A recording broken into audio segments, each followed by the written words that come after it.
Let me show you the gift. It's right here. It's a frame and it has my name, God's mercy in abundance, which is the literal meaning of my name in English, like Anoluwako. And below it, there are three words to describe me, which is bold, beautiful, and fierce. Now, if you look closely, you'll see from EPMO, which is Enterprise Project Management Office. So this came from work during COVID. It was a surprise gift. Hello, today we'll be talking about how we show up at work in terms of authenticity and how you can balance that out. Welcome back to the channel. If you are new here, I'm Anu. And before we jump in, please hit that subscribe button and join this growing community. Here I share real, honest conversations about work, life, creativity, and everything in between.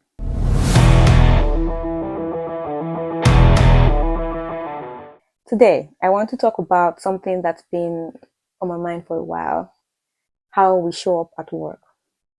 You've probably heard people say, leave who you are at the door, or don't take your full self to work. And honestly, I'm not sure where I stand on that. But something happened in 2020. My team at work gave me a gift. Let me show you the gift. It's right here. It's a frame and it has my name and it says God's mercy in abundance, which is the literal meaning of my name in English, like Anoluwako. And below it, there are three words to describe me, which is bold, beautiful, and fierce. Now, if you look closely, you'll see from EPMO, which is Enterprise Project Management Office. So this came from work during COVID. It was a surprise gift. When I got that gift, it stopped me in my tracks. I was shocked with those words. I remember thinking, wait, they think I'm bold? They think I'm fierce? That's a strong word. Not beautiful, yeah. We thank God.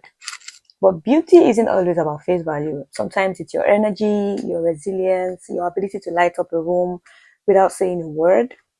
But those words made me realize that the parts of me that I didn't think was obvious at work, or maybe I was trying to tone down, those were the very things that were noticed and appreciated.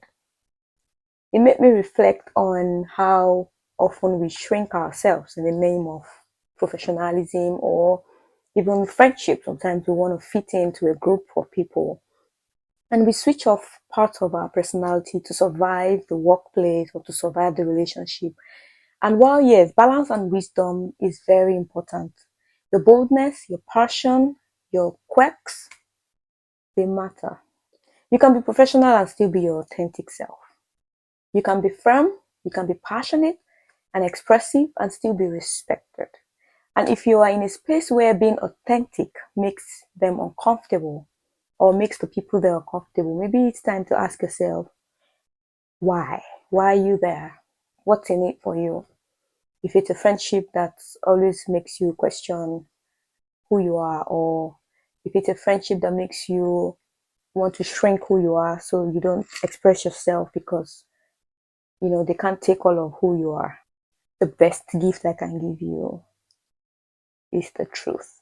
If I don't tell you the truth, imagine having me as a friend and you have a flaw. Everybody has a flaw, a blind spot, and I don't tell you.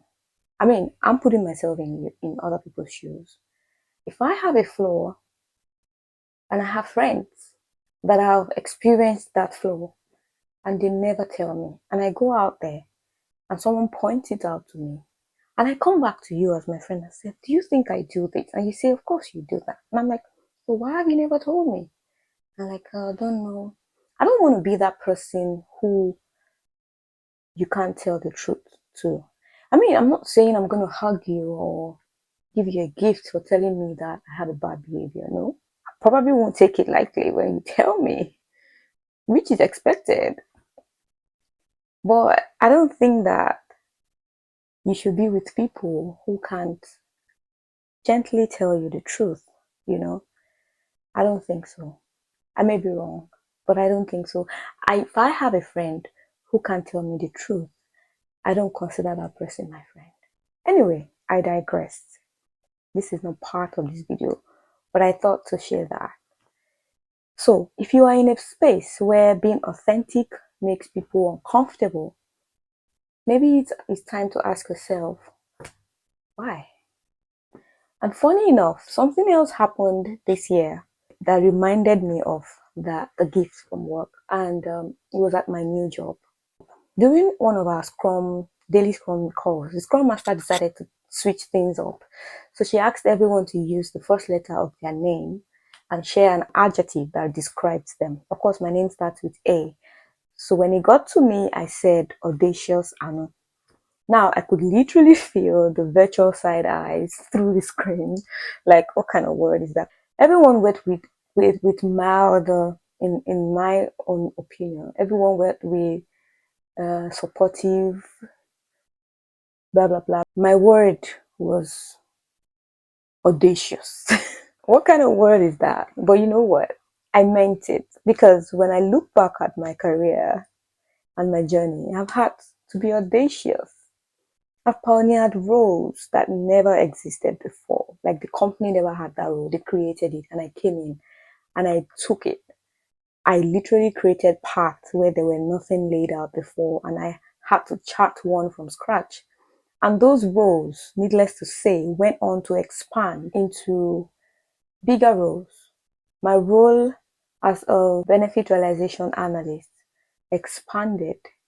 It was so big that capacity increased and we had to cover more areas in the organization because we were doing good work.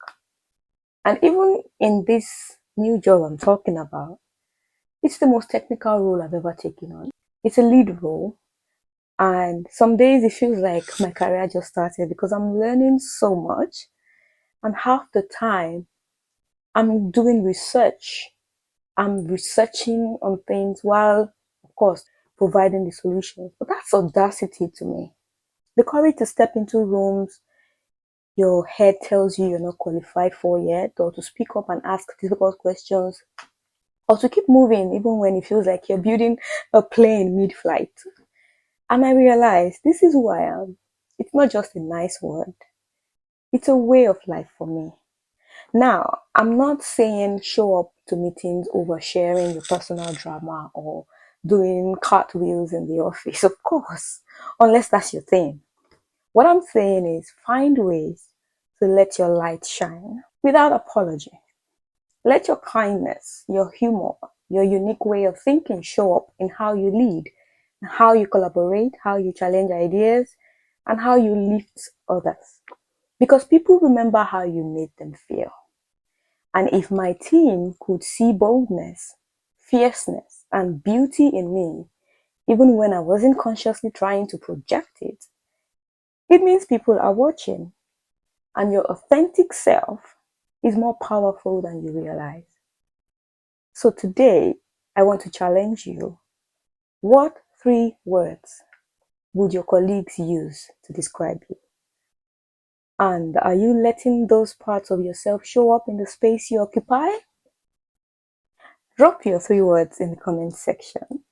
I'd love to see them.